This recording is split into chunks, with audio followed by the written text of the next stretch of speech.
ज्यादा उसी नबी की उम्मत सबसे ज्यादा जाहिल नजर आ रही है। मैं अभी मॉडर्न तालीम के ताल्लुक से आपको बताऊंगा। पहले ये आप समझे जो मैंने हदीस पाक पढ़ी है, अल्लाह के रसूल सल्लल्लाहु अलैहि वसल्लम ने इरशाद फरमाया कि कुर्बे क़यामत लोगों की एक कतार यानी ऊंट की तरह 100 ऊंटों की तरह होंगे, 100 ऊंट होंगे, मगर वो 100 ऊंट उसमें से एक भी सवारी के काबिल नहीं होगा।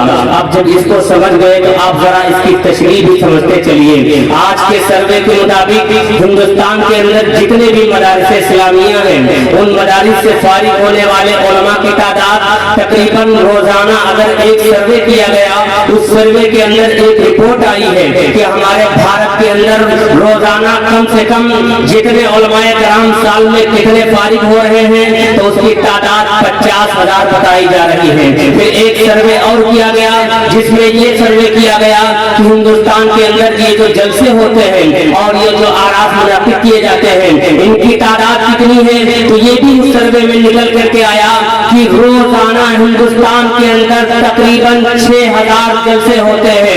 अब आए मुसलमानों जरा गौर करो, जिस उम्मत के अंदर जिस भारत में हम रह रहे हैं, इस भारत में उलमाए कराम की तादाद फारिग होने वालों की तकरीबन 50,000 है और 50,000 दोनों ये तो उलमाए कराम की तादाद है, मगर रोजाना जो जलसे हो रहे हैं उनकी तादाद 6,000 है। अब जरा इसमें आवाम को कितना फायदा हो रहा है, आवाम का कितना नुकसान हो रहा है। ऐ मुसलमानों, आज हमारा सब कुछ एक रस्म बन करके रह गया।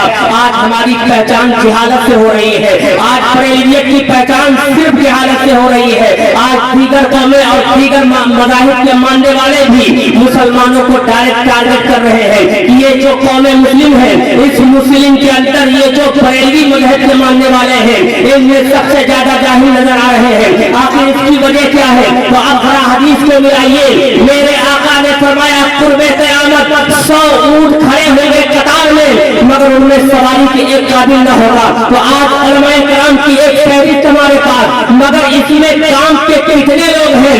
कम से कम इक्का दुक्का नजर आते हैं। ऐ लोगों, ये बात इसलिए मैं कह रहा हूँ कि आज हर एक किसी ने कहा था रह गई रस्म अदा रूहे बिलाली रही, तो सिर्फ अजान ही एक रस्म नहीं है, बल्कि ये जलसा भी एक रस्म बनकर रह गया है। कितने लोग जलसे में आए हैं, क्या लेकर आए हैं? वो सिर्फ इसलिए आए हैं कि देखेंगे वो कितना अच्छा पढ़ते हैं, वो इसलिए आए हैं देखेंगे वो कितना अच्छा बोलते हैं। ऐ लोगों, जलसे में आने का मकसद ये नहीं है। जलसा इसलिए किया गया कि तुम तक रसूलुल्लाह का वो पैगाम पहुंचा जाए जिस पैगाम को पहुंचाने के लिए तुम्हारे नबी ने ताइफ के अंदर पत्थर खाए हैं। वो नबी तुम तक पैगाम पहुंचाने के लिए वो कौन सी ऐसी मुसीबत है जो आका करीम सल्लल्लाहु अलैहि वसल्लम पर ना आई हो। ताइफ के मैदान में नबी करीम को इतना जख्मी किया गया, इतना जख्मी किया गया, आपके मुंह मेरे बेटे हज़रत ज़ैद बिन हारिसा बयान करते हैं कि मैंने अपनी आंखों से देखा, मेरे आका को इतना जख्मी किया गया था कि आपको झूठी मुबारक पहने थे, उसके अंदर खून की परत जमा हो गई थी। इतने में जब मलकुल जिबाल आता है और अर्ज करता है, या रसूल अल्लाह, अगर इजाजत हो तो इस कौम को हम ऐसे खींच दें। अब ताइफ की जो पहाड़ी है, 3 पहाड़ियों के दरमियान ताइफ है, एक इधर पहाड़ है, एक इधर पहाड़ है, एक इधर पहाड़ है और बीच में ताइफ है। अब जरा जिब्रील भी हाजिर है और अर्ज करते हैं, या रसूल अल्लाह, ये मलकुल जिबाल है, ये मलकुल जिबाल है क्या? ये पहाड़ों का फरिश्ता जिस तरह से मलकुल मौत, ये मलकुल मौत नाम नहीं है, बल्कि उसको मलकुल मौत इसलिए कहा जाता है कि उसको अल्लाह ने मुकर्रर किया है कि तुम लोगों की रूह को करोगे। आप जरा देखिएगा, वो मलकुल जिबाल कहता है, या रसूल अल्लाह, अगर इजाजत हो तो इनको मैं पीस करके रखूं। मेरे नबी ने फरमाया नहीं, ऐ जिब्रील, अल्लाह ने मुझे रहमत बना करके भेजा है, मैं दुनिया के लिए रहमत बन करके नहीं आया हूँ। तो ऐ कौमे मुस्लिम सुनो, ऐ मेरे आका सल्लल्लाहु अलैहि वसल्लम का कलमा पढ़ने वाले, आज मैं सिर्फ तुमसे मुखातिब हूँ कि तुमने कलमा पढ़ा है, तो जब कलमा पढ़ लिए हो तो पूरे तौर पर तुमको आका करीम सल्लल्लाहु अलैहि वसल्लम की बात को तस्लीम करना होगा। अब जरा देखिए, मेरे नबी को कितना इल्म से प्यार था और कितना मेरे नबी ने कोशिश किया कि मेरी उम्मत में कोई जाई न रहे। बदर में कुछ कैदी गिरफ्तार कर लिए गए, उन कैदियों की रिहाई के लिए जो फरिया रखा गया था, तो एक कैदी की रिहाई के लिए मेरे नबी ने फरमाया था, इसलिए कि यहाँ को सारे मुश्किल जिनको अतालीम मुकर्रर किया जा रहा है वो ईमान वाले नहीं है, हैं, मगर फिर भी उनको मेरे नबी ने अता ही मुकर्रर किया। कहा एक कैदी कम से कम 10 मुसलमानों को लिखना पढ़ना सिखा दे, वही उसका फिदिया हो जाएगा। आप जरा देखो, और मैं आगे बताऊं आपको कि एजुकेशन के ताल्लुक से मेरे आका कितना फिक्रमंद रहते थे। आपको बताऊं नबी पर क्या मुसीबतें नहीं आई, क्या नबी के लिए तबलीग के लिए दरवाजा नहीं खोला गया। एलानिया भी तबलीग नहीं हो रही, एलानिया तबलीग पर पाबंदी लगी, मगर मेरे नबी तबलीग कर रहे हैं। उसमें जब कुफार और मुशरिकीन ने मदानी उठाना शुरू किया तो आका करीम ने हज़रत अरकम के घर से तालीम की शुरुआत की, और अरकम दारे अरकम से तालीम की इब्तिदा होती है। और क्या करके मस्जिद नबवी में भी, अब मस्जिद नबवी दरगाह भी है, मस्जिद नबवी में नमाज भी हो रही है, मगर सिर्फ नमाज ही नहीं बल्कि उसमें सहाबा किराम को पढ़ाया भी जा रहा है। और जरा इसको आगे लेकर के चलिए, सहाबा किराम को कितनी फिक्र थी। हज़रत उमर है, और हज़रत उमर के साथ एक और अंसारी सहाबी है। मेरे नबी ने जब बायअत मुआखत कायम किया था, ए मेरे सहाबी तुम इनके भाई हो, तुम इनके भाई हो, उस वक्त हज़रत उमर को कहा था, ए उमर तुमको मैं एक अंसारी सहाबी का भाई बनाता हूँ। अब हज़रत उमर ने कहा था, ए अंसारी सहाबी सुनो, तुमको रसूलुल्लाह ने मेरा भाई बनाया है, मैं तुमसे ये कहता हूँ कि एक दिन मैं जाऊंगा आका करीम की बारगाह में, एक दिन मैं इल्म हासिल करूंगा, उसके बाद क्या होगा, मैं इल्म हासिल करके आऊंगा, उसके बाद मैं तुमको पढ़ाऊंगा, उसके बाद दूसरे दिन मैं काम करूंगा और तुम हासिल इल्म हासिल करने जाओगे, और मेरे आका से जब पढ़ के आओगे तो तुम मुझे पढ़ाओगे। आप जरा बताओ आज कैसी कैसी आज हम क्या कर रहे हैं। आज हमारे पास एक बहुत बड़ी शिकायत है, और मुसलमानों सुनो, मैं आपको एक और सर्वे बताता हूँ। 2006 के अंदर एक हुकूमत हिंद ने एक सर्वे कराया था,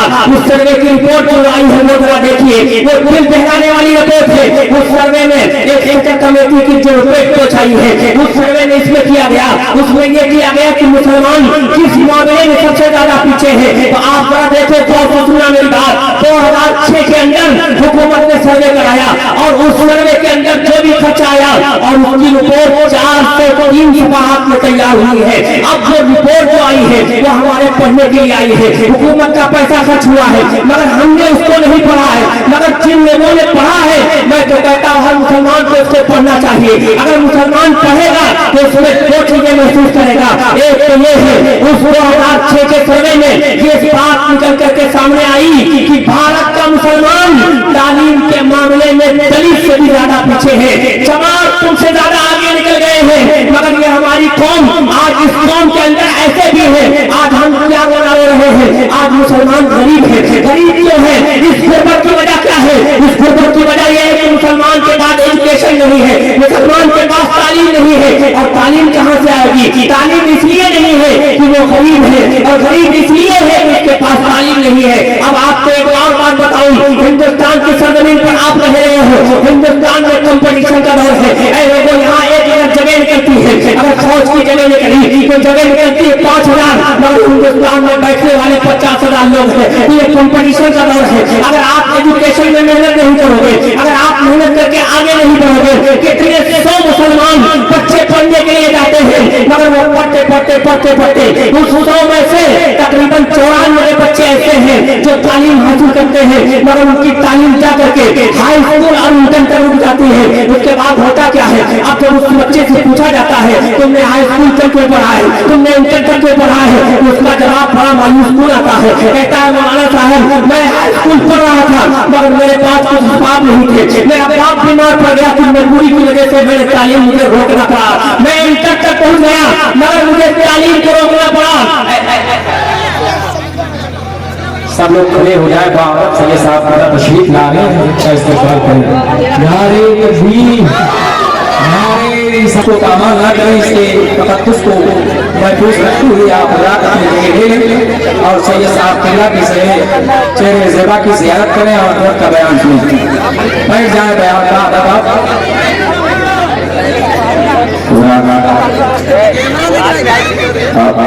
अपनी माथे के लगामों से देख रहे हैं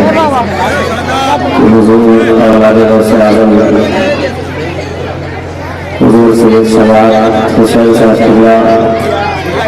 की आमद है। आप हज़रात उनके चेहरे की ज़ियारत करें और अपने नाम अमाल में इजाफा करे।